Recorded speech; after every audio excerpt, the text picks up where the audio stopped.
la bienvenida a todos, senador Chaguán, que no lo habíamos saludado también. ¿Tenemos cuenta, señor secretario?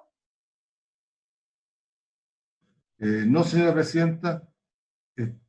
A la presente sesión está presente el superintendente de Seguridad Social, don Claudio Reyes, a que se le invitó para conocer la forma en que ha evolucionado la situación financiera de los adultos mayores a raíz de los créditos que las cajas de compensación han otorgado durante el actual periodo de pandemia, y el director nacional de Senama, don Octavio Vergara, para conocer las medidas que ha adoptado el servicio a su cargo para proteger a los adultos mayores a raíz de la pandemia y los antecedentes que obran en su poder en relación a aquellos fallecidos en centros bajo su institución o en situación de abandono o aislamiento en sus propios hogares.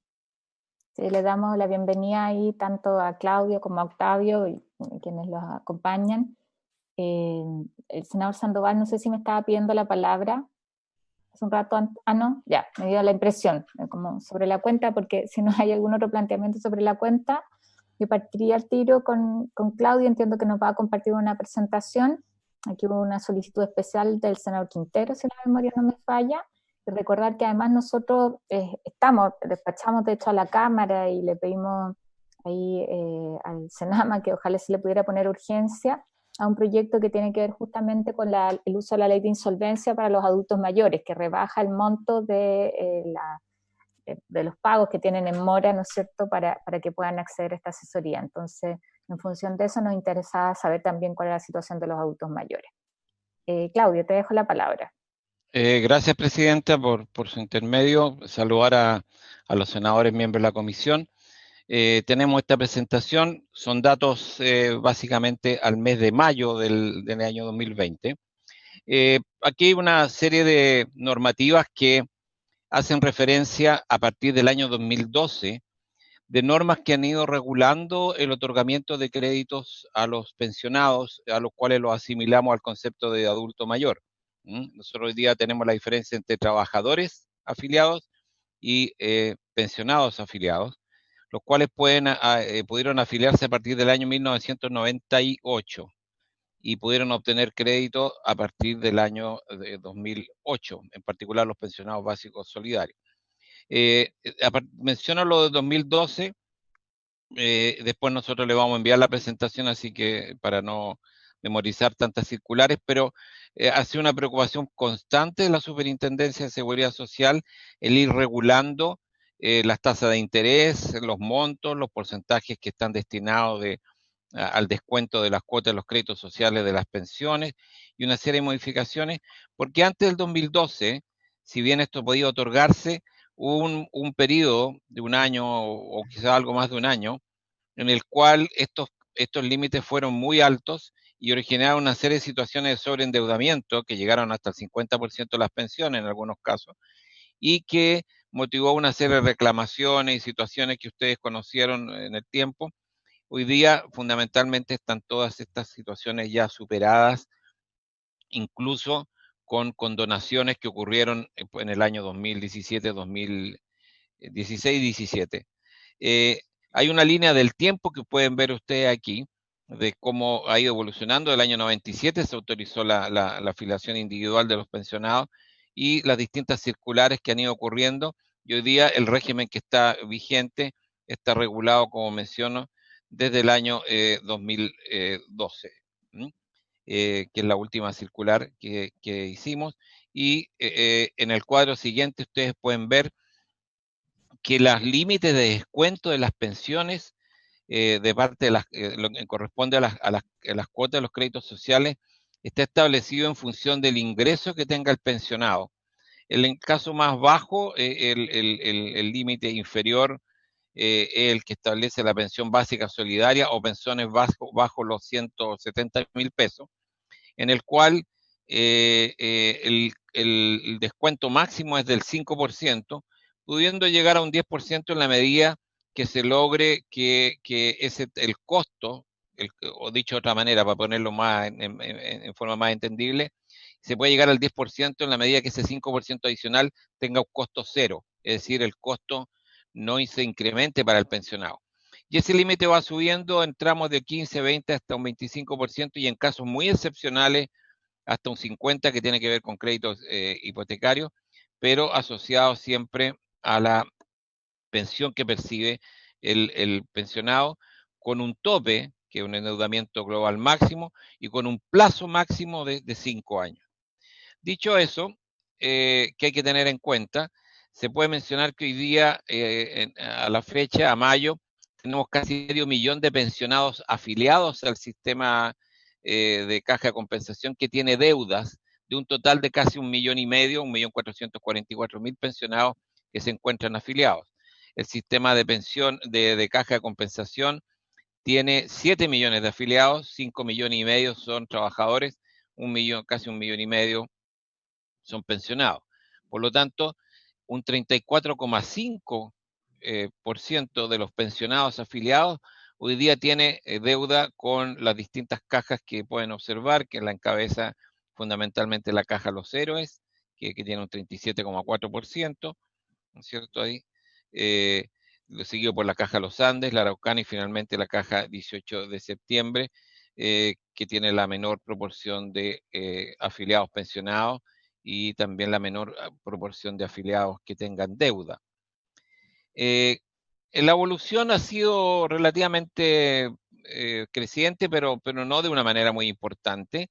Hasta el año fin del 2019, el número de créditos sociales otorgados era de 322,000. Esto no, puede ser más de uno por pensionado en el año. Estos son valores anuales. Las caídas que se observan en el año 2012 justamente tienen que ver con las restricciones que se impusieron en particular a los pensionados básicos solidarios en el año 2012, y eso implicó que en la práctica desaparecieran casi los pensionados básicos solidarios como deudores de crédito. Pero si lo comparamos con el año 2011, de inicio de esta serie, hay una disminución del número de créditos, y en el año 2019 respecto al año 2018 el incremento fue de un 4,3%. En este año 2020, si comparamos los primeros 5 meses del año 2020 comparado con los primeros 5 del año 2019, hay una menor proporción de créditos en términos de millones de pesos, en créditos de consumo destinados a pensionados en el año 2020 respecto a 2019. Uno podría deducir de esto que el periodo COVID, por lo menos que está cubierto entre enero y mayo de 2020, no ha significado un mayor endeudamiento de parte de los pensionados. ¿Eh? Y como pueden verlo, a la fecha hay de 220,000, el sistema, digamos, con esta información ya está actualizada a junio. Pueden ver ahí la cantidad de créditos que se han otorgado. Son cerca de 9,287 millones en este año, en este primer semestre del año 2020, a 70,770 pensionados. Está lejos de la cifra que se veía en los años anteriores. Y siendo fundamentalmente la caja que en términos de montos que más ha otorgado la caja Los Héroes, porque es la que concentra la mayor cantidad de pensionados, y el caso de la caja 18, que no tiene muy poco, porque en la práctica, en este caso estamos refiriendo específicamente a los pensionados básicos solidarios. Los pensionados básicos solidarios, en algunos casos, en el caso de la caja 18, ha decidido no otorgarle créditos, y por lo tanto, como pueden ver, no son montos significativos, no ha habido un incremento importante en el endeudamiento, incluyendo los pensionados básicos solidarios. En términos de las tasas de interés que están pagando los pensionados, la línea amarilla, que en el mes de mayo del 2020 marca un 1,8, lo mismo que en abril, y un 1,7 en marzo de 2020, es la tasa máxima convencional que pueden pagar los pensionados. Como pueden ver, todas las cajas están prestando con tasas de interés inferior a ese máximo convencional, en torno a al 1,5, la más baja, el caso de los Andes, un poquito más cercano al 1,75 en el caso de la caja La Araucana. La línea verde de arriba es la tasa máxima convencional para deudores de los cuales no se le deduce de la pensión. Por lo tanto, pueden ver que la tasa máxima que tienen los pensionados es una tasa bastante baja en relación a esa tasa máxima convencional, y por norma de la superintendencia tiene que ser un 10% menos de lo que se les cobra a los trabajadores dependientes afiliados al sistema de cajas de compensación. Los montos promedios, puede ver por una parte, eso es lo que está abajo, ha ido creciendo un poquito, pero no en forma significativa, estamos en torno a los 750.000 pesos como monto promedio ponderado de los préstamos de créditos sociales, y los plazos están en torno a los 53 meses, siendo el tope el de los 60 meses. ¿Mm? Ese es el plazo promedio ponderado. Hay algunos que superan un poquito y llegan al orden del 54 meses. En resumen, Presidenta, lo que podemos decir que los indicadores de endeudamiento de los pensionados que están en la caja de compensación no se han visto alterados durante este periodo de pandemia en el primer semestre del año 2020. Es lo que puedo informar, Presidenta. Muchas gracias, Claudio, superintendente. No sé si sobre la presentación hay consultas de los colegas. Le ofrezco la palabra. No, parece que... Senador Sandoval, ahora sí. Sí, perdón. Tranquilo, estamos con varios temas, uno lo entiende. Va a ser una semana intensa. Sí. ¿Cómo está, Jimena? Un saludo ahí a nuestra Patagonia. Y sí, muchas gracias, un saludo, por cierto, afectuoso a todos. El tema, don Claudio, a quien le agradezco obviamente la exposición y entiendo que las vamos a tener, ¿no es cierto? Así es.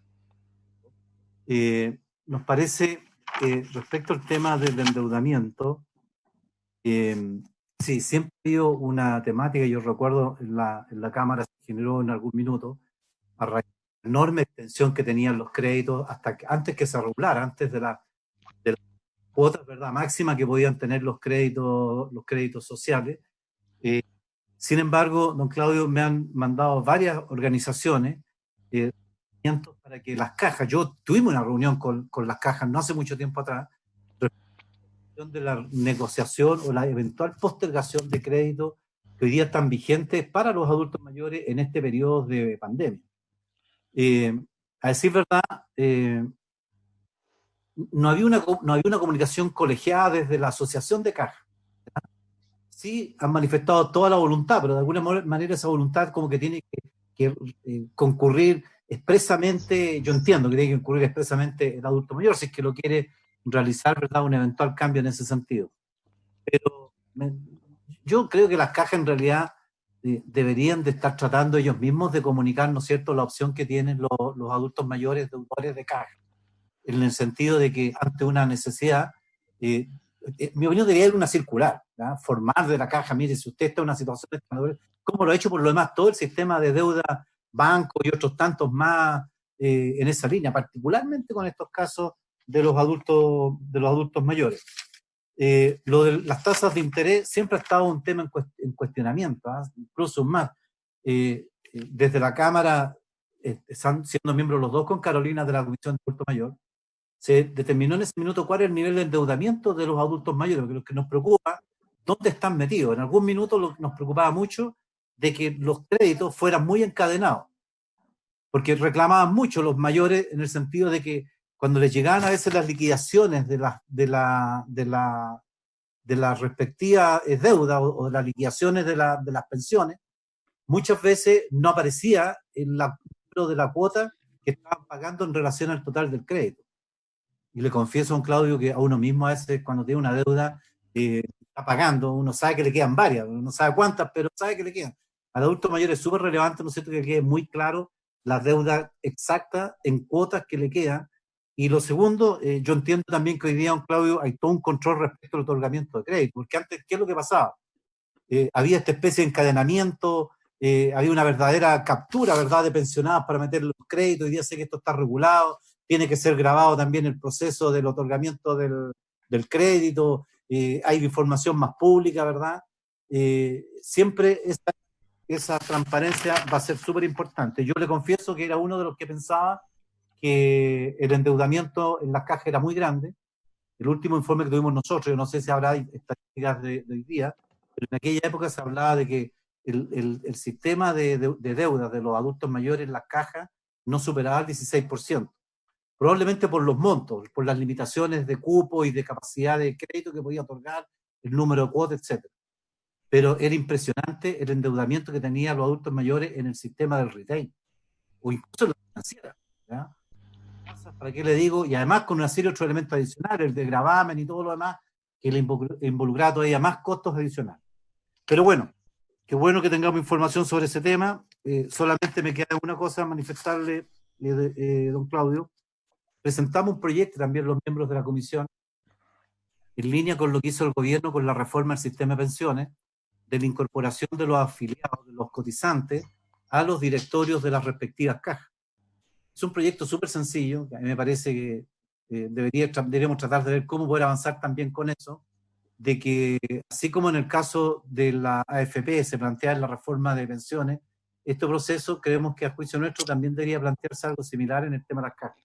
Le vamos a mandar después a través del secretario de la comisión seguramente el boletín, a ver si podemos, Octavio, ya lo hemos hablado este tema, ¿no es cierto?, esperando un patrocinio también del Ejecutivo para ver cómo vemos esos detalles. Eso, Carolina, muchas gracias. ¿De los otros colegas alguna consulta adicional? Si no, Una muy le damos breve. Muy senador breve. Quintero. A raíz de lo que ha Después dicho el senadora colega Órdenes y después Chaguán. Perdón. A raíz de lo que dijo el colega Sandoval, ¿hay algún plan de educación financiera en ejecución? Nada más. Senadora Órdenes. Gracias, presidenta. Saludar a los invitados a la comisión de hoy de adulto mayor. Es a partir de la presentación que hace el superintendente. Yo entiendo que, o sea, es que contrarresta con la hipótesis que tenía, solo quiero que me la ratifique a ver si entendí bien. El número de créditos en el contexto de pandemia ha disminuido, ¿verdad? Y los intereses rondan en torno a un 1,75%, más bajo que otras tasas de interés, pero no obstante el número de afiliados pensionados que tiene algún crédito es un poco más de un tercio de esa población. Porque lo que nos interesaba hoy era conocer cuál es el contexto, comparándolo con un contexto no pandemia. Entonces, la preocupación nuestra es que no se estén endeudando más. Ese era, entendía yo que era el horizonte. De acuerdo a lo que usted expone, yo concluyo que no ha sido más que en un contexto que podríamos denominar normal. Y yo pondría el énfasis, y de ahí recogiendo las preguntas y los comentarios que hace el senador Sandoval y el senador Quintero, claro que habría que concentrarse en ese 34% que es el que finalmente opta a créditos en las cajas. Gracias, presidente. Senador Chaguán. Presidenta, de relación también con la situación de las tasas de interés de las cajas, que hubo en algún minuto un fuerte cuestionamiento a las tasas. A mí me gustaría saber efectivamente en qué orden están y volver a insistir en lo que plantea el senador Sandoval, que es importante también la integración en los directorios también de aquellos que hoy día también cotizan. Eso es. Sí.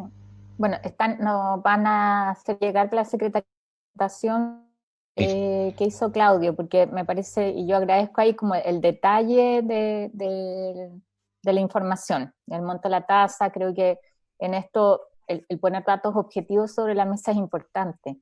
Yo lo que veo es que en general los adultos mayores piden montos que son pequeños, eso también porque está en relación a sus pensiones, ¿no es cierto?, el que esté normado, pero es por harto tiempo. Y uno quizás podría hacer estudio de, claro, es una tasa más baja, pero si uno comparara con otros, los deja endeudados por más tiempo. No sé si me explico, que ahí hay algo que me llama la atención. O sea, el efecto que tiene finalmente, además pensando en adultos mayores, ¿no es cierto? Podemos acá hacer la separación que pasa con los de la cuarta edad, quizás si nos pudieran entregar ese dato sería interesante. ¿Qué pasa con tercera y cuarta edad? Para diferenciar un poco, para entender qué está pasando con el crédito en el caso de adultos mayores, con pensiones bajas. Yo creo que hay un área que ahí nos interesa entender por qué se da, más allá de la información que yo le agradezco a Claudio que nos haga llegar. y comparto, antes de dar la palabra para hacerse cargo de los planteamientos, el que sería bueno quizás normar a las cajas el que sean más proactivos respecto de aquellos adultos mayores que tienen dificultades en este periodo. Claudio. Presidenta, antes... Sí, perdón, senador. Presidenta, antes, sí, se me quedaron en el tintero dos cositas. Uno que tiene que ver con las cuotas de incorporación, o las cuotas que mensualmente, ¿no es cierto?, las cajas a sus afiliados. Esto, don Claudio, entiendo que está regulado también y hay un porcentaje de cobro, ¿verdad? La mayoría de ellos, por lo que información que hemos tenido, están en el mínimo respecto al tema del cobro. Pero, sin embargo, no todas las cajas formalizan el cobro que le hacen a los adultos, a los pensionados. Pareciera ser no una situación de financiamiento significativo para ellos. Siempre pensamos a propósito de lo mismo, porque hay una caja, una o dos, no están cobrando esa cuota de mantención, que creo que es 1%, no sé cuánto es lo que le están cobrando, y que no es poca plata, si uno pensara, ¿no es cierto? Y yo, de hecho, lo hablamos con la Asociación de la Caja y le decíamos, ¿por qué no hacen un fondo de asistencia alternativo para crear, no sé, un banco de medicamentos para los adultos mayores? Son cerca de casi 30.000 millones de pesos al año lo que pagan los pensionados por concepto de esa cuota. ¿Por qué no hacer algo distinto? Porque ellos decían que algunos la cobran, otros no la cobran, están cobrando en el piso, o sea, habría que ver algo. Hoy me mandan el mensaje, me dicen que hoy día la están cobrando todas las cajas. Bueno, hasta hace poco, antes no la cobraban todo, incluso más. Hubo un tiempo en que en algunas cajas esa cuota se la devolvían a los propios pensionados, ¿no es cierto?, en una cuenta especial. Entonces, me da la impresión a mí que creo que allí nosotros deberíamos tratar, Carolina, de echarle mano en construir algo, porque las cajas están administrando esa plata y como digo, a lo largo de la historia ha sido así de diverso el mecanismo, ¿ya? La caja, precisamente los Andes, lo transformaba en una cuenta de ahorro para el propio adulto mayor, ¿ya? Entonces, creo que ahí hay una especie de nube negra, hay una caja negra que pudiéramos quizá echarle mano y pensar cómo las cajas, que siempre dicen ellos que nosotros tenemos una batería de programas de asistencia, de beneficios sociales, muchas dicen, claro, pero bueno, muchos tienen centros de recreación, pero no todo el mundo accede a eso, pero en fin, creo que ahí se podría hacer algo interesante en una buena conversación con las cajas. Y lo último, don Claudio, un tema más bien doméstico y a lo mejor Octavio, en Puerto Aysén, la Caja Los Andes cerró su... chuta, un poquito antítesis, ¿no es cierto?, de lo que hoy día está pasando. No, perdón, creo que no es la Caja Los Andes, creo que los héroes. Los héroes, lo cual es peor todavía porque además es la caja que paga casi todos los beneficios, paga una buena parte de los beneficios. Me gustaría que por lo menos, igual nosotros le estamos oficiando a los héroes que estamos hablando de Puerto Aysén, tiene 24 o 25 mil habitantes, es una localidad menor, y muchos adultos mayores, por cierto, en esa localidad. Así que vamos nosotros, y le pediría, Presidenta, de parte suya, si hubiéramos contado con el acuerdo, de oficiarle, ¿no es cierto?, al presidente de Caja Los Héroes, a objeto de que puedan, ¿cómo se llama?, estudiar o reestudiar el cierre de esa oficina, puesto que hay muchos adultos mayores en realidad en Puerto Aysén y 25.000 habitantes. No esperen que hoy día en pandemia, ¿no es cierto?, y no creo que por pandemia, ¿no es cierto?, cerrándola, porque obviamente que hay una reducción de las actividades, terminen cerrando, aprovechando el escenario y terminen cerrando oficinas. O sea, creo que no me parece. Si le parece, Presidente. Me parece. Acordamos por unanimidad.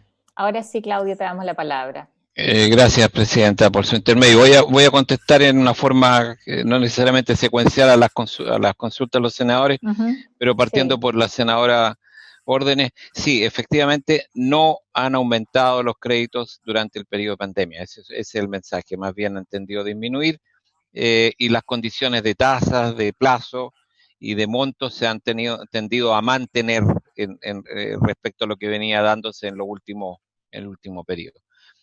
Ahora, ¿por qué es esto? Ustedes pueden ver que hay casi 1.444.000 pensionados afiliados. Los pensionados son mucho más que esos, son más de 3 millones. Una de las razones tiene que ver con lo que mencionaba, me parece, el senador Chaguán, cuota de inscripción, también lo mencionaba el senador Sandoval. La ley establece hace que se puede cobrar hasta un 2% de la pensión como costo de inscripción. Efectivamente, hubo un periodo en el cual una caja en particular devolvía esto, uno lo cotizaba, los pensionados lo cotizaban, y se lo devolvían una posibilidad, no era una cuenta de ahorro, se lo devolvían incluso en dinero efectivo. Hoy día están todas igualadas cobrando el 1. Y efectivamente uno podría decir no es un monto significativo, sin embargo, uno de los temas complejos que están enfrentando las cajas hoy día tiene que ver con su financiamiento. La fuente de financiamiento de las cajas son lo que se llama el fondo social, que es lo que acumularon hasta que se terminaron de pagar cuotas por parte de los empleadores. Tenía un sistema muy parecido a las mutuales hasta el año 75. Y ahí se acumuló un fondo que después se pudo prestar. Esto eran como una especie de servicio de bienestar externalizado de las empresas y de los gremios. Y bueno, se prestaban en préstamos de auxilio, de escolaridad, ese tipo de cosas, que después se transformó en el sistema de créditos sociales que ustedes conocen y que fue acumulando intereses y hoy día es una de las fuentes de financiamiento. Y la otra fuente de financiamiento es créditos bancarios, cada día menos, y bonos que se colocan en el mercado de valores. Por lo tanto, el costo de fondo que tienen las cajas es un costo que ya está indexado al costo de financiamiento que tienen inversionistas como son los bancos o como son los tenedores de estos bonos. Y por lo tanto, la tasa de interés, respondiendo al tema de la tasa de interés, es una tasa de interés que está como en el promedio de la tabla, senador Chaguán. O sea, es más baja que la de los bancos y la del retail, pero puede ser un poquito más alta que de algún fundamentalmente, porque las cooperativas tienen una gran ventaja que tienen fuentes de financiamiento, captan recursos del público por la vía de cuentas de ahorro o depósitos a plazo, cosa que las cajas de compensación no tienen. Entonces están por ahí en el medio de, lamentablemente ese estudio, el último que se hizo lo hizo el CERNAC, por ahí por el año 2017 me parece, y daba esto y estamos viendo con el Banco Central de poder actualizar estas cifras, porque uno de los problemas fundamentales, senador Sandoval, tiene que ver con lo que usted plantea, el endeudamiento de los chilenos, no solamente las personas mayores, hoy día está repartido y no lo conocemos, lo desconocemos. Y esto está repartido en casas comerciales, está repartido en la banca, está repartido en las cajas, está repartido en las cooperativas, y este 72% de endeudamiento global que habla el Banco Central está concentrado de distintas maneras, pero su falta de consolidación impide de alguna manera tener una evaluación de riesgo efectiva y de alguna manera la manera que se protegen los distintos acreedores es incrementando las tasas o de repente colocando barreras de entrada que impiden el mayor endeudamiento. Vamos a tratar de hacer algo con la tercera o cuarta edad, no es tan fácil, yo creo que aquí lo que se amerita es hacer quizá un estudio más en profundidad, porque efectivamente, a lo que menciona el senador Quintero, hay iniciativas de educación financiera, hay un comité de inclusión financiera que tiene una cápite de educación financiera que lo presidía el ministro de Hacienda, en el cual nosotros participamos, y hay varias iniciativas en educación financiera, sin embargo ese comité no ha vuelto a funcionar, yo diría desde a principios del actual gobierno, digamos, y sería interesante volverlo a reinstalar. No obstante, en esta materia yo creo que de educación financiera hay que innovar, porque no se trata de enseñarle a las personas mayores y tampoco a los niños cuál es el concepto de la tasa interna de retorno o calcular ese tipo de conceptos, sino que más bien aquí hay un tema cultural que tiene que ver también con la condición etaria. O sea, las personas tienen, quizá uno de los miedos, ¿por qué quizá uno dice, por qué no están más endeudados? Es porque hay miedo a endeudarse y porque han habido malas experiencias y por lo tanto las personas mayores prefieren trabajar con su platita, digámoslo de esa manera. Y por eso tenemos un 35% pudiendo endeudarse mucho más y no se endeudan más, por mucho que uno le explique que esta tasa es menor que la del retail o menor que la de un prestamista que les puede prestar en la calle. Entonces, aquí hay una situación compleja en ese tema. Yo concuerdo que hay que modificar la ley 16.833 para incluir a los pensionados como parte de los directorios y tengan su representación. Lo mismo ocurre con la tasa con la cuota de incorporación o con la cuota eso también es materia de ley, siendo ley de seguridad social requiere la iniciativa del Ejecutivo. Y aprovecho quizás de pasar un mensaje que va en la línea de lo que dice el senador Sandoval. Las cajas tienen 7 millones de afiliados, o sea, tienen un poder de compra, de adquisición muy importante. Algunas cajas han entendido el mensaje y otorgan beneficios como, por ejemplo, acompañamiento de adultos mayores, hay beneficios de salud, hay beneficios que tienen que ver con beneficios educacionales, no solamente los centros recreacionales o los créditos sociales.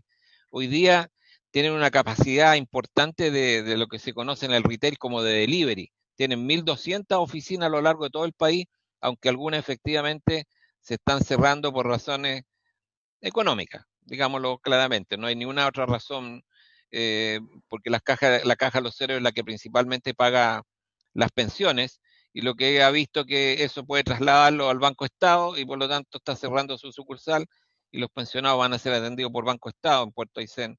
Es un tema a conversar. Nosotros también le estamos requiriendo a la caja que justifique la medida, porque también nos llegó ya también ese tema.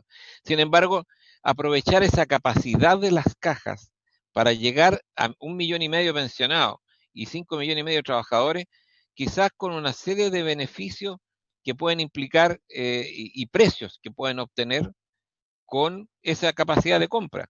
O sea, si las cajas se pusieran de acuerdo y pudieran llegar incluso con otras herramientas, con otros elementos también de microfinanza, el caso de los microseguros, asistencia y una serie de temas en coordinación con Senama y con otros entes, creo que podría ser un sistema muy potente que podría ser en este caso no reemplazar, pero colaborar en forma muy importante a fortalecer una red social, en particular en beneficio de las personas mayores.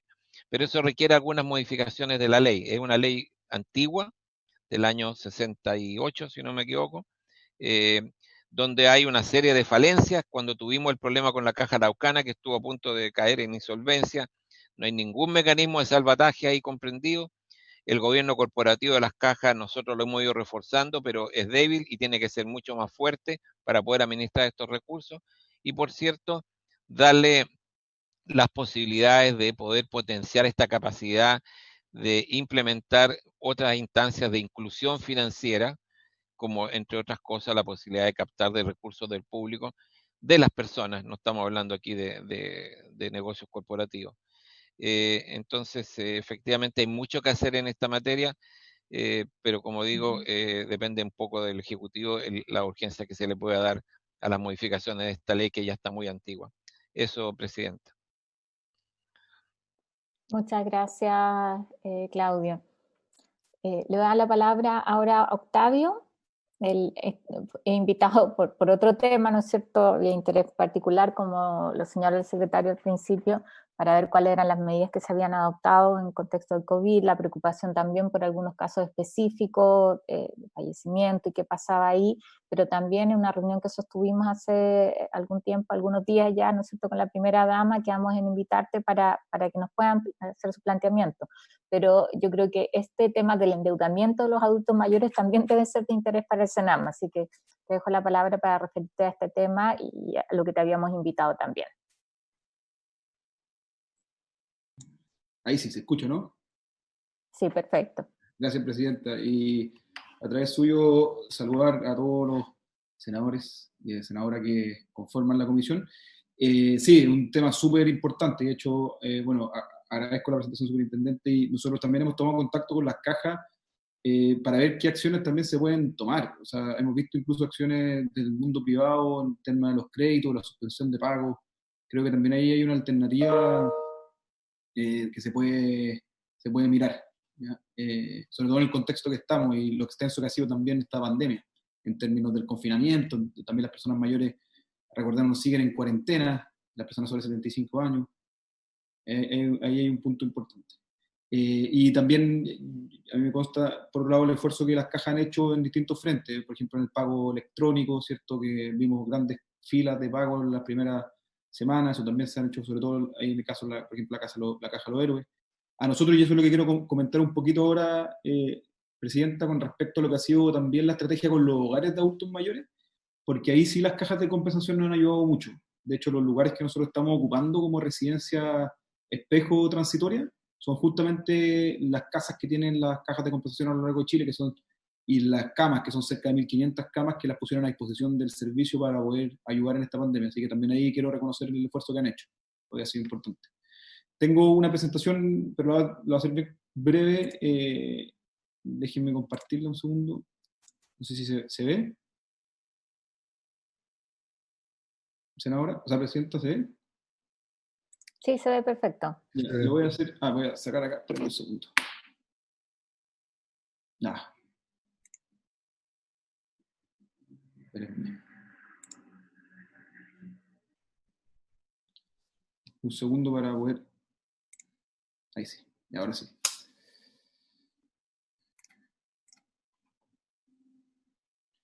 No me deja, no sé por qué. No.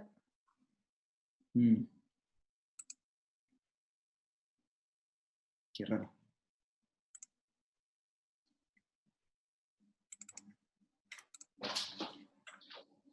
No sé por qué. Voy a esperar un segundo. Reciente veíamos, sí, veíamos la presentación.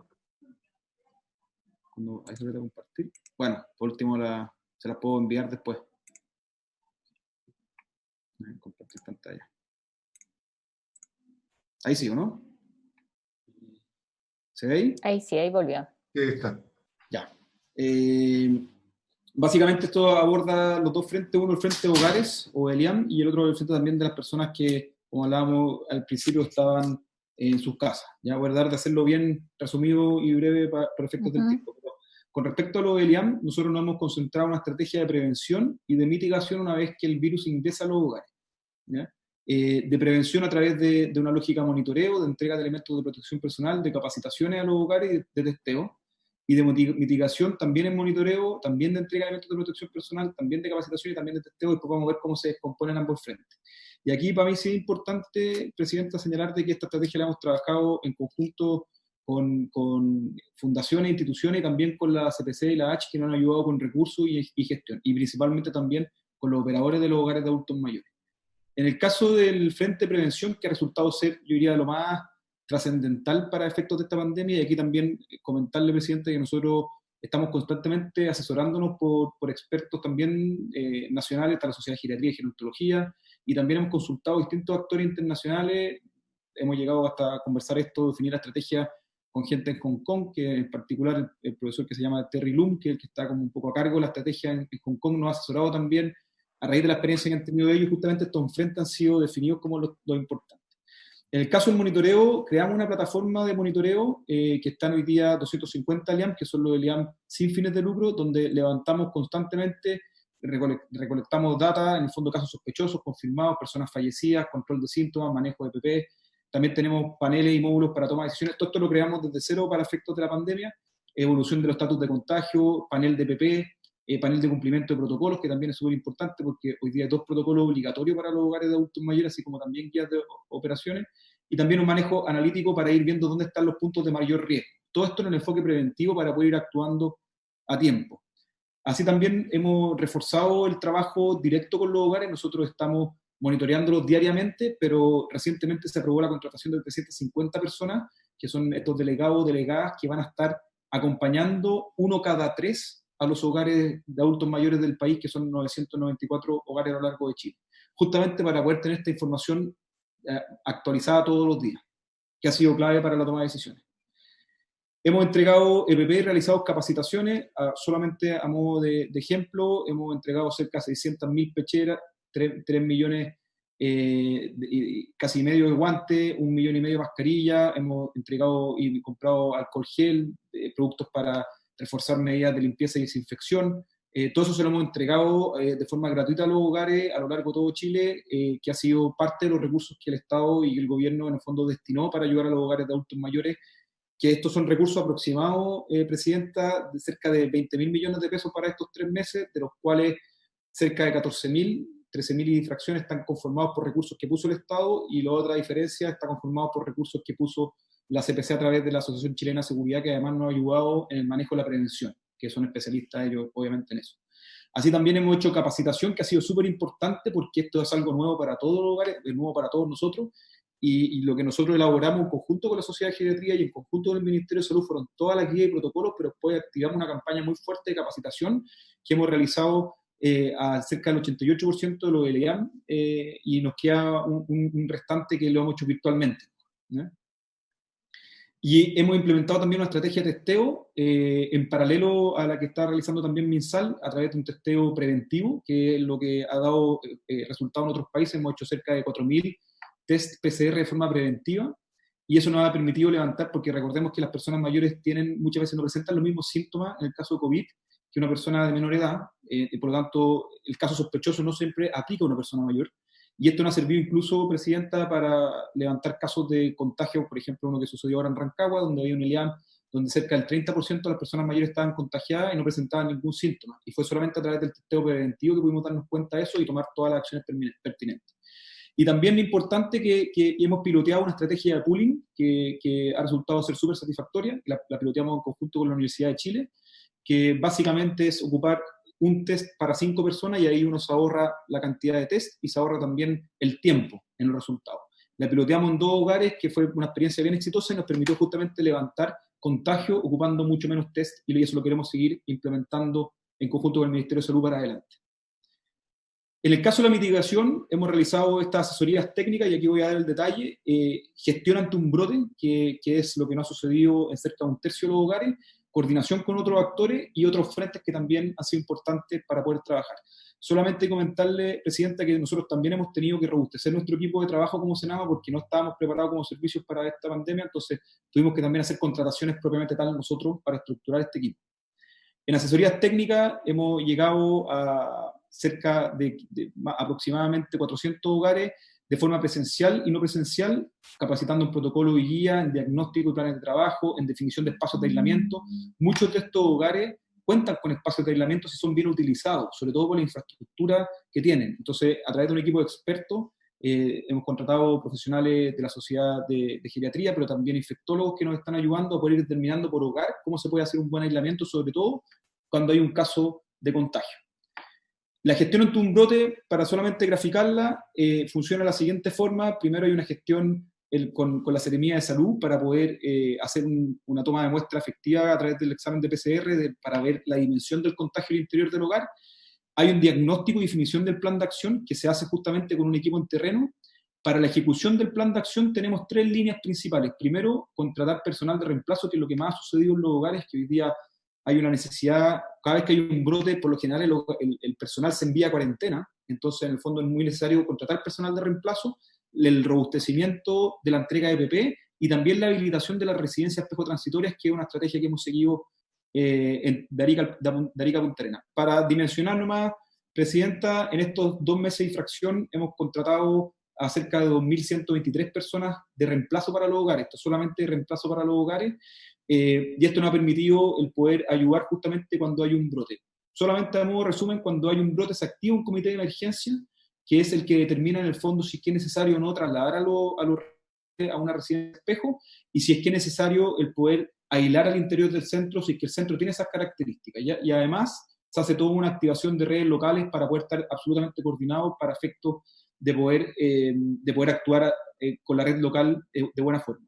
Hay ciertas contingencias que nos ha tocado abordar desde, también comentarle ahí, Presidenta, desde la contención de los familiares. O sea, pasa muchas veces que nos ha tocado varias veces que llegamos a un hogar y los familiares necesitan información, pasa que se han contagiado también, porque muchos de estos hogares son hogares de un solo operador, de familias que tienen un hogar y que realmente la familia también se contagia y que no puede estar presente, y nos ha tocado hacer también de ese puente de contacto entre los residentes y las familias, no solamente que operan los centros, sino que las familias de las personas que tienen a sus personas mayores ahí al interior de estos recintos.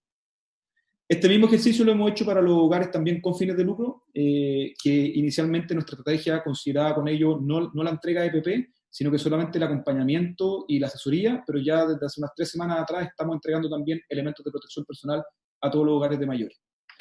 Esto, lo que mencionaba, la residencia espejo transitoria, hemos creado 15 residencias espejo transitoria estos últimos 2 meses, que es el símil, presidenta, a instalar un hogar desde cero. Aquí, como les señalaba anteriormente, estamos ocupando lugares desde las cajas de compensación, lugares de la iglesia, tenemos casas desde los Chenstadt, que tenemos en la Florida, tenemos los jesuitas que están en Padre Hurtado, todos ellos nos han facilitado sus lugares para tener esta residencia transitoria, que hoy día trabajan 500 personas en esta residencia transitoria, contratadas por el servicio, entre kinesiólogos, cuidadoras, TENS, personal de alimentos, etcétera, para poder, ¿cuál es el objetivo de esta residencia transitoria? Poder, en el caso de contagio de un centro, trasladar a personas a esta residencia espejo para poder hacer un buen aislamiento en el interior del centro. Es decir, cuando un ELIAM no tiene la capacidad de aislar, se trasladan las personas a esta residencia de espejo transitoria previa sugerencia del comité de expertos, que es el que asesora al hogar en el caso de contagio, ¿ya? Y una buena noticia, hemos dado de alta de esta residencia espejo transitoria a 158 personas en estos 2 meses, personas que, aparte de tener el coronavirus, tienen otras enfermedades de base, y lo cual ha sido bastante, yo diría, primero satisfactorio, porque bueno, han fallecido 13 personas en la residencia espejo transitoria, de las cuales 10 han fallecido en hospital y 3 en residencia espejo, pero la tasa de recuperación ha sido sumamente alta, y nosotros estamos hoy día manteniendo a las personas por 28 días en la residencia espejo transitoria, porque los primeros 14 días son para poder hacer frente al virus, pero los otros 14 son para poder hacer una buena recuperación, para que vuelvan a su ELIAM de origen más fortalecido y no con la debilidad, en el fondo, que viene de los días siguientes a la enfermedad. Coordinación con otros actores, también hemos realizado una coordinación y una articulación territorial muy fuerte con municipios, con serenes de salud, obviamente que con los servicios de salud a lo largo de todo el país, sobre todo en lugares donde ha habido contagio, pero también con distintas agrupaciones de proveedores, sobre todo para la activación de la residencia espejo transitoria. Hemos tenido un trabajo muy coordinado con el Ministerio de Salud desde el día 0, y con los operadores de los hogares de adultos mayores, donde se han elaborado estos protocolos y esta guía. Y también estamos, Presidenta, desde el mes de marzo, articulando las mesas con los hogares sin fines de lucro y con fines de lucro. Nos juntamos todos los lunes, ya hace 15 semanas atrás, un poco más, donde nos juntamos con los representantes, la gran mayoría de los representantes de las organizaciones que operan hogares con fines de lucro y los representantes de las fundaciones e instituciones, porque esta estrategia la hemos elaborado en conjunto con ellos, ¿ya? También hemos hecho una coordinación interministerial, porque han salido varios temas ahí también en la mesa desde el punto de vista de la operación de los centros, y por otro lado también hemos recibido harta ayuda al mundo privado, que también la hemos canalizado para los hogares de adultos mayores, desde, no sé, termómetros infrarrojos que nos han llegado hasta celulares y tablets que hemos ido repartiendo a lo largo de todo Chile, en función de lo que nos arroja esta plataforma de monitoreo y esta información que nos entregan los hogares hoy día en Chile. Con respecto a las personas mayores en sus casas, el esfuerzo que hemos realizado como servicio es poder activar un contacto mucho más directo con las personas mayores. Todos nuestros programas están suspendidos, en programas que agrupan adultos mayores, los centros de día, los cuidados domiciliarios también, todo el funcionamiento de los clubes de adultos mayores, la operación de los condominios de viviendas tuteladas, por decreto, ¿cierto? Están todos estos centros, no se pueden reunir las personas en los clubes desde ya hace 3 meses, y por lo tanto nosotros hemos activado otra línea, creamos esta línea que se llama Fono Mayor, que ha recibido a la fecha cerca de 17.000 llamadas, son más o menos 250 llamadas efectivas diarias, donde nosotros hacemos un trabajo de acompañamiento emocional. Ahí estamos trabajando con la Fundación Míranos, que nos ha ayudado mucho en ese trabajo, pero también nuestros profesionales, y aquí yo sí quiero hacer un reconocimiento a los funcionarios de Senama. Todas estas fotos son de los profesionales de Senama que tenían otras tareas y se han ido capacitando para ser ellos las personas que atienden los casos que solamente necesitan compañía, no los casos más graves. Los casos más graves nosotros los derivamos ya sea a esta fundación, que son psicólogos especializados en la atención de problemas de salud mental un poquito más complejos, y al Ministerio de Salud. Pero sí incorporamos también, hoy día son cerca de 50 los funcionarios de Senama que están atendiendo esta línea de teléfono. Esta es una línea que antes existía, pero la atendía solamente un funcionario o una funcionaria, y hoy día son 50 personas y atiende, como le decía el presidente, cerca de 250 llamadas al día. Que la respuesta satisfactoria, nosotros estamos siendo hoy día capaces, y si quiere después le envío el detalle, de responder satisfactoriamente al 95% de los casos que nos llegan, de la variedad de casos que hay, casos de maltrato, casos de necesidad de alimentos, entrega de medicamentos, etc. Y también durante el mes de junio hicimos una campaña de buen trato que tenía por objetivo el poder relevar lo que ha sido justamente el maltrato en este tiempo, que tiene que ver con el abandono, y la campaña la hicimos bien directa en ese sentido, o sea, de cómo con acciones del día a día nosotros estamos dejando de lado a la persona mayor con ni siquiera llamarla por teléfono. Fue una campaña que fue bien exitosa para efectos nuestros, presidenta, que tuvo una repercusión cercana a las 400.000 visitas, y justamente le tratamos de hacer bien en el contexto de hoy día pandemia, porque es lo que hemos recibido. Nosotros a la fecha hemos recibido un aumento de cerca de 350% de denuncias de maltrato, y maltrato en el abandono. Entonces la quisimos enfocar justamente en eso. Pero también hemos llevado, con alianza con distintas instituciones, un programa que estamos haciendo con Televínculos, con la Fundación Chile y MedLife, que estamos llevando justamente teleasistencia a distintas regiones del país.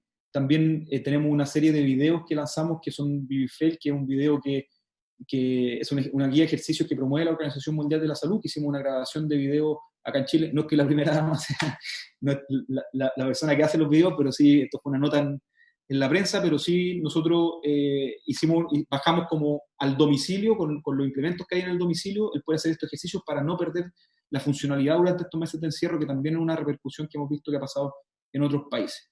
Activamos también la campaña Cuenta Conmigo, que fue justamente el poder invitar a la comunidad que también se hiciera parte de esto. Esto lo basamos en lo que está haciendo España, en el super vecino o super vecina, que es justamente cómo la comunidad también se puede hacer parte en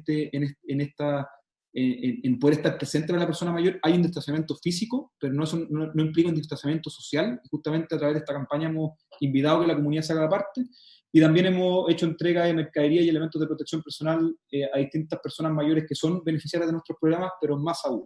Y ahí también relevar, por último, hasta la última lámina, presidenta, el trabajo o el apoyo que hemos recibido también del Ejército, que ha sido un gran socio nuestro en este empeño de llegar a ayudar a la casa de las personas. Eso ha sido de parte nuestra, presidenta, el trabajo que hemos tenido en ambos frentes. Agradecerte, Octavio, la presentación, y yo creo que todos hemos sido testigos de cómo un servicio que tiene capacidades bien limitadas ha sido capaz de apalancar, y además frente a una pandemia donde todo es aprendizaje de alguna manera. Entonces yo quiero destacar eso, la capacidad de movilizar.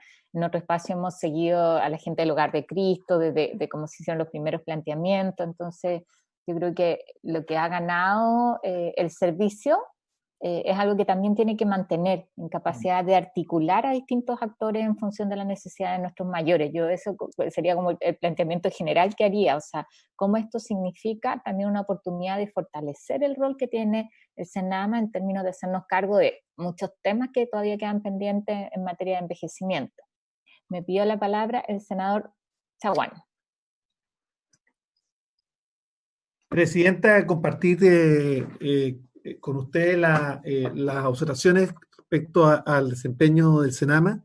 Efectivamente, el Senama con recursos muy limitados ha hecho una labor extraordinariamente potente en términos de labores de coordinación y ejecución, cuestión que eran distintas finalmente a las funciones que tenía pre-pandemia, y por supuesto que esto también nos mueva, como usted bien dice, a poder cuestionarnos el presupuesto del próximo año en términos de aumentar sustantivamente el presupuesto y esperar que esta labor se mantenga.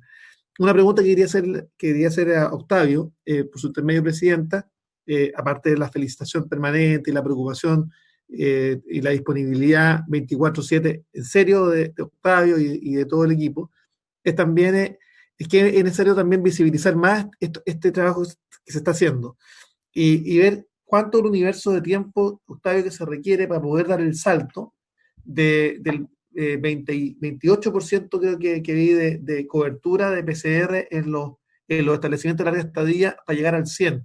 ¿Cuánto nos falta para ese efecto? Y también las derivaciones de adultos mayores, particularmente los postrados. El tema de los postrados es un tema que me preocupa en particular porque las residencias sanitarias tienen dificultades para acceder. Y yo sé que más bien ha sido una gestión uno a uno para poder ver cuando hay un problema en un ELIAM, cómo se distribuyen las personas que están en esa condición. Entonces, ¿qué podemos hacer desde la política general para poder establecer residencias en las que personas postradas o con dificultades de movilidad puedan acceder? Y por último, a mí me interesa sobremanera que podamos empujar el programa que está de alguna manera recogiendo la experiencia española de los supervecinos, que esto es una tremenda experiencia que movilizó a miles de voluntarios en España y que permitió, por ejemplo, que las compras las hicieran vecinos a los adultos mayores que estaban solos. Y a mí me preocupa desde el punto de vista de que con la presidenta estamos trabajando en la Comisión Asesora Presidencial por los temas de salud mental y particularmente el tsunami que se nos viene con posterioridad justamente a la pandemia en los adultos mayores. Entonces, esos son los temas y felicitar el trabajo y ojalá tener una perspectiva de tiempo de cuánto podemos dar el salto para completar todos los ELEAM con PCR. Gracias, presidente. Muchas gracias, senador. Ofrezco la palabra al resto de los colegas. Senador Sandoval. Sí, no, muchas gracias, presidenta. Sin duda valorar el trabajo que se ha hecho, señalar que más golpeados la pandemia son precisamente los adultos mayores, la vulnerabilidad y el riesgo sanitario está radicado en ello. La mayor propensión, ¿verdad?, de acuerdo a las cifras que tenemos que aumentar por la muerte de tantas personas. Creo además, presidenta, lo hemos conversado ya con el director del Senama, que tenemos también que pensar de que entre la formalidad y la informalidad hay una nube negra, ¿no es cierto?, una caja negra todavía muy amplia que no hemos logrado meterle con profundidad a conocer y fundamentalmente ver la forma de cómo hacemos parte de esa realidad. Yo te digo, incluso en mi propia región, una vez hablando incluso con el Servicio de Salud hace algún tiempo atrás, me decía, pucha, bueno, ¿y qué hacemos? O sea, vamos, cortamos, ¿qué pasa con esa gente? Entonces, creo que la opción del mal menor, en estos casos, hace urgente que desde el aparataje público, ¿verdad?, primero que nada el sistema de salud, que es el encargado de hacer la fiscalización respecto de los establecimientos, detectar con el catastro, yo creo que ahora hay información catastral respecto a raíz de la pandemia, de la cantidad de situaciones que hay, eso por un lado, debería llevar también, ¿verdad?, a buscar algún mecanismo. Yo sé que es difícil, ¿cómo lo hacemos para procurar que los establecimientos irregulares o informales, en Chile casi todo informal, la mitad del empleo, más de la mitad del empleo en Chile es informal. La informalidad en hogares de esta naturaleza es otro tema adicional. Y siempre lo que nosotros vemos en la punta del iceberg cuando sale un reportaje de un abuso, de un daño, de un maltrato, ¿no es cierto?, hacia los adultos mayores. Por eso va a ser bueno, creo, presidenta, de que también se diseñe una línea, dado esta realidad, la pandemia va a pasar, esperamos todo, pero esto nos va a dejar una serie de enseñanzas respecto a la vulnerabilidad, las falencias, las debilidades. Nadie quiere los adultos mayores, ¿no es cierto?, en hogares, todos los queremos independientes, todos los queremos activos, si no pudieran estar plenamente activos, independientes, ojalá en el seno de su familia, y si tuvieran que institucionalizarse, ya la última opción, en mejor condición. Y ahí me da la impresión que hay un cúmulo, Octavio, de locales regulares que necesitamos tratar de regularizar, tratar de avanzar en esa tarea de cómo lo hacemos, cómo nos hacemos parte de esa realidad desde las comunas, cómo buscamos financiamiento, en definitiva, para tratar de hacer un plan en ese sentido, asegurándose, por cierto, de que estos hogares terminen por continuar, porque a lo mejor podríamos invertir plata en un hogar y a la vuelta de mano se cierra, ¿no es cierto? Hay que ver ahí qué es lo que pasa. Y a lo mejor quizás se pudiera propiciar, me señala uno de nuestros asesores, así como se dictó la ley del mono para el saneamiento de propiedades, la ley del gorila después, ¿se acuerda? Porque ya se permitía regularizar gran parte de la casa. Ahora se está tramitando en la Comisión de Vivienda una nueva ley respecto también de la regularización de ocupaciones irregulares. A lo mejor perfectamente pudiera quizá en ese marco de algunas de esas leyes realizar un plan extraordinario de regularización de hogares dedicados a los adultos mayores, aprovechando el contexto que está este tema ahí, o sea, abrir como una línea paralela, ¿ya? Y creo que pudiera ser eso una buena alternativa, presidenta. Muchas gracias. Gracias, senador. No sé si hay algún otro colega que quiera hacer uso de la palabra. Sí, presidente. Senador Quintero. Yo tres breves consultas. Y agradecer y felicitar a los dos expositores. Primero, ¿cuáles son los programas que no se están ejecutando a raíz del COVID-19?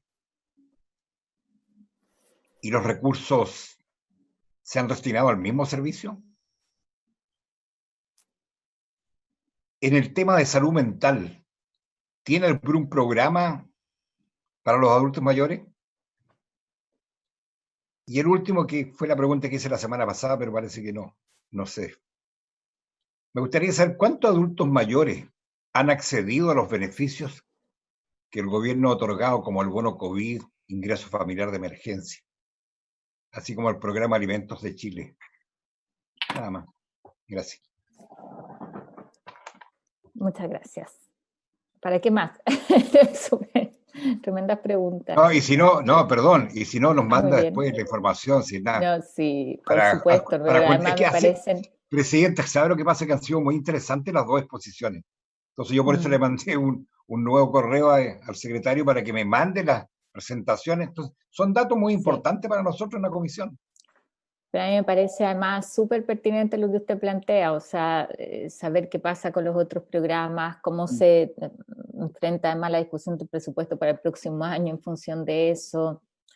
No sé si la senadora y no se olvide, Presidenta, que en salud vamos a empezar a ver salud mental. Entonces, muy importante ese tema. Sí, no, y lo señaló también el senador Chaguán. Hoy día se está trabajando una propuesta de la Mesa de Salud y que ahí fue convocada por el presidente. Lo importante de eso, además, lo que hemos insistido es que las medidas tengan también financiamiento para que se puedan implementar, porque si no siempre quedan como una buena declaración en un buen plan, pero no se implementa. Yo lo que añadiría, y algo planteó el senador Sandoval, en términos de consulta, es que Octavio nos muestra hogares con fines de lucro y sin fines de lucro, pero ¿son hogares formales todos o también están los informales? Que son dos categorías que por la cantidad de hogares informales también una realidad hay muchas veces más dramática en términos de riesgo de los adultos mayores.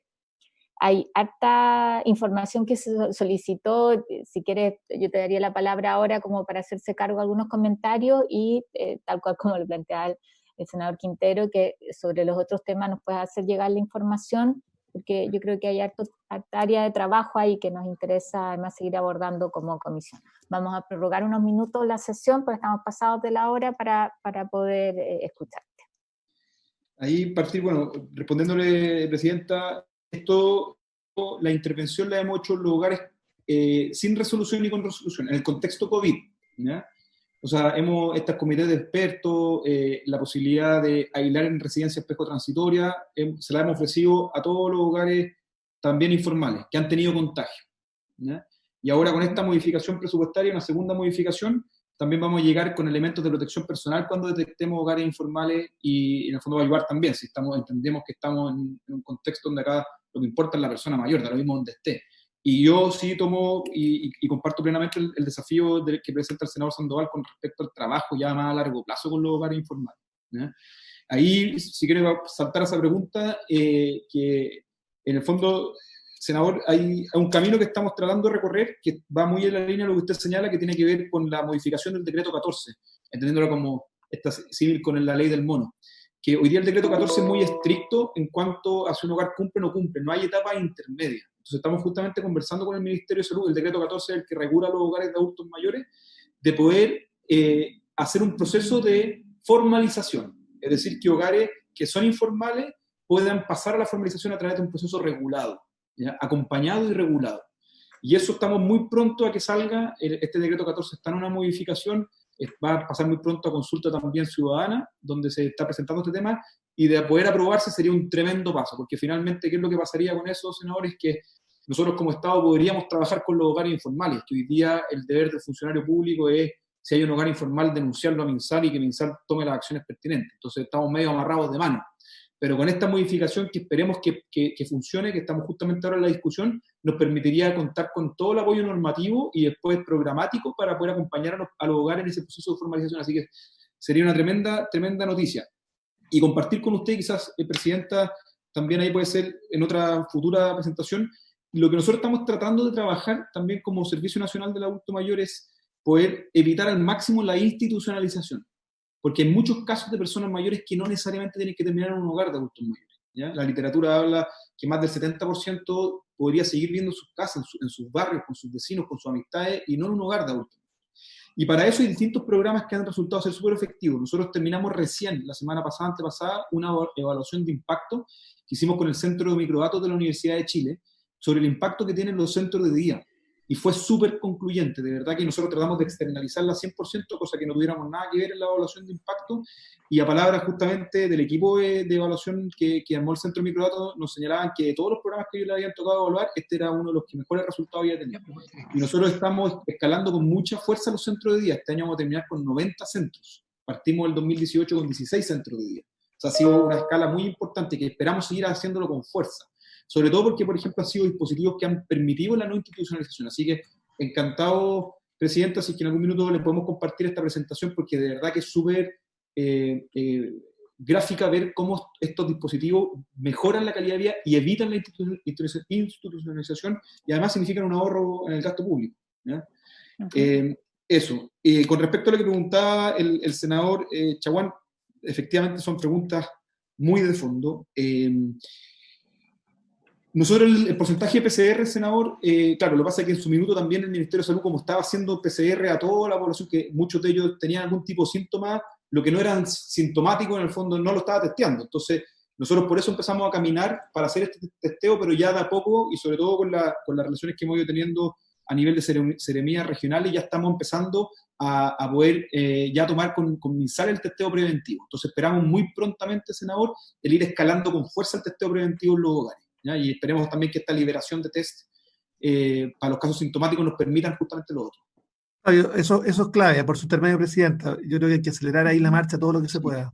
Sí, 100% de acuerdo. Y además, senador, porque fue justamente una de las luces que nos arrojó esta experiencia internacional, sobre todo con los países asiáticos que tuvieron el efecto del SARS el 2006, que nos decían el testeo preventivo es clave. Entonces hemos estado y debemos intencionarlo con mucha más fuerza. Así que espero que esos números crezcan prontamente. Y con respecto al tema de los postrados, justamente toca el ADN de lo que son los hogares hoy día en Chile, y que es la misma pregunta que se están haciendo en distintos países afuera, que es el modelo de hogares.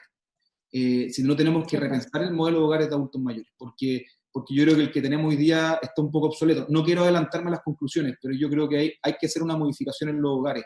Son centros muchas veces muy masivos, donde no hay cortes sanitarios entre medio, o sea, el virus se propaga con una fuerza tremenda, y no ha pasado, senador, de que nosotros hemos tratado de trasladar a personas postradas, pero es muy complejo para la salud de esa persona.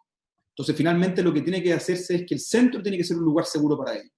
Y tenemos que ver cómo redefinimos el modelo de centro. Y esa es una conversación que como servicio queremos abordar con fuerza, y también queremos asesorarnos con expertos para que nos ayuden a hacernos esa pregunta, qué es lo que queremos conversar de aquí a final de año para tener una propuesta de modelo para el próximo año. Esa es como la tarea que tenemos como Senama, que justamente va a lo que usted preguntaba.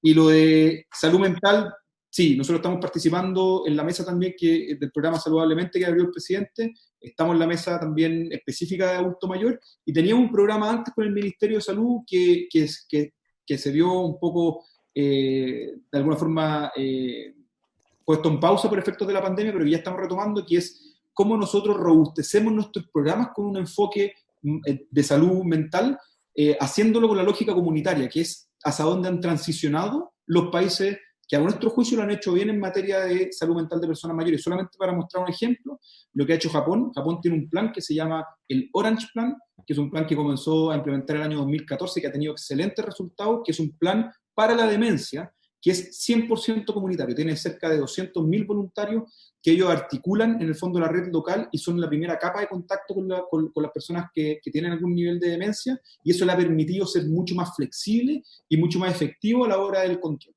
Entonces, nosotros estamos trabajando hacia eso, queremos pasar hacia un enfoque mucho más comunitario, que además va en la línea de lo que ha venido trabajando el gobierno y lo que también trabajó durante el gobierno de la presidenta Bachelet en temas de salud mental, ¿no? Así que esa es la ruta que por lo menos como Senama vamos a tratar de caminar, senador, pero es un desafío que sabemos que viene con fuerza producto de lo que va a dejar como consecuencia o secuela esta pandemia en los adultos mayores.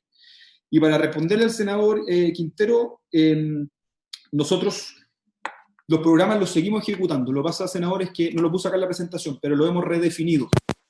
De hecho, una de las cosas que nos pidieron los hogares de adultos mayores fue que no les cortáramos el subsidio, porque si en esta pandemia además les cortábamos el subsidio que nosotros le entregamos a los hogares de adultos mayores, finalmente los terminamos por ahorcar, y eso en el fondo iba a generar el cierre. Entonces, en todos nuestros programas de Senama, y también si quieren les puedo enviar esa información después, hemos redefinido los programas. Y para poner el botón de muestra, por ejemplo, en los centros de día, ya no están yendo las personas a los centros, porque está prohibido por decreto, pero estamos yendo nosotros al cuidado en el domicilio. Estamos monitoreándolo remotamente, y cada uno de los operadores de los centros tiene la tarea de informarnos a nosotros como Senama cómo hacen ese monitoreo remoto de las personas que eran beneficiarias de los programas. Lo hemos redefinido con todos los programas de nuestros senadores. O sea, todos los programas siguen activos, no hemos juntado recursos para otros temas, sino que siguen activos, redefinidos a la necesidad de las personas en sus casas. Y con esto termino, bueno, le vamos a enviar todos los números que usted nos pedía en términos de el IFE y también el término de los alimentos que se han entregado, les envío ese detalle, pero solamente quiero hacer un último comentario que creo que es muy bonito. El único programa que hemos redefinido, que son cerca de 3.600 millones de pesos, fue el fondo que se le da a los clubes de adultos mayores. Es el único que no entregamos este año. Y eso yo quiero decirlo porque fue un acto de generosidad de los dirigentes de Arica Punta Arenas, que ellos mismos nos dijeron en una reunión, nos dijeron: nosotros sabemos que el fondo este año no lo vamos a poder ejecutar, ustedes ocúpenlo como mejor les parezca para ayudar a quienes más lo necesitan. Y acabamos de aprobar una modificación presupuestaria que ya tomó razón de la Contraloría, que se destinaron platas del fondo para los clubes de adultos mayores para ir en ayuda a los hogares de adultos mayores, a solicitud de los dirigentes. Y eso ha sido, senador, un ejemplo, yo creo, de solidaridad de las personas mayores en este tiempo, que la verdad a nosotros en su minuto nos emocionó muchísimo, porque grafica también el espíritu que trae detrás de las personas mayores y sobre todo los dirigentes. Muy bien, muchas gracias. Muchas gracias, Octavio. Ahí te pedimos que nos puedas compartir después la información, me parece bien relevante ahí de que adultos mayores han recibido beneficios. A mí me gustaría, no sé si es posible a Claudio pedirle que los datos que nos mostró, yo no sé si tienen el detalle regional. También para enviárnoslo, no obviamente para que nos lo muestres ahora. Ok, lo apuntamos, detalles, sí. O sea, en la medida en que se pueda, para nosotros es bien importante, aquí todos los senadores somos de regiones distintas a la metropolitana, entonces el poder visibilizar la situación de los adultos mayores, en el caso de regiones, en términos de endeudamiento, y poder analizar eso, creo que igual es un dato interesante. Yo de verdad les quiero agradecer las presentaciones, y les quiero agradecer también el compromiso y el esfuerzo adicionalmente, y invitarlos, bueno, en esta lógica de seguir trabajando, sobre todo a partir, como les decía, de los aprendizajes que hay, de lo que ha podido hacer el servicio y de cómo proyectamos. Yo creo que el tema de salud mental es algo que nos preocupa a todos, el tema de los hogares informales, el tema de la regularización, quizás ahí, como lo planteó el senador Sandoval, podríamos hacer algo y hacerle un oficio directo también a Vivienda, ¿no es cierto?, al Ministerio de Vivienda, para que se incorpore a propósito de toda la tramitación de esta ley, el ver cómo podemos afirmar eso, porque me parece que es bien importante poder, a partir de que de alguna manera incorporamos en una política pública los hogares informales, porque aquí lo que se buscaba era proteger a los adultos mayores, que eso nos sirva también, o sea, ya se tomó contacto, se incorporaron en las acciones, creo que eso tampoco hay que perderlo. Si les parece, podríamos oficiar al ministro de Vivienda y al ministro de Desarrollo Social, quizás ambos, para que se incluya también un programa de regularización asociado a la infraestructura, ¿no es cierto? Porque eso es básicamente lo que se está discutiendo en la ley del mono. Acordado eso y habiéndose cumplido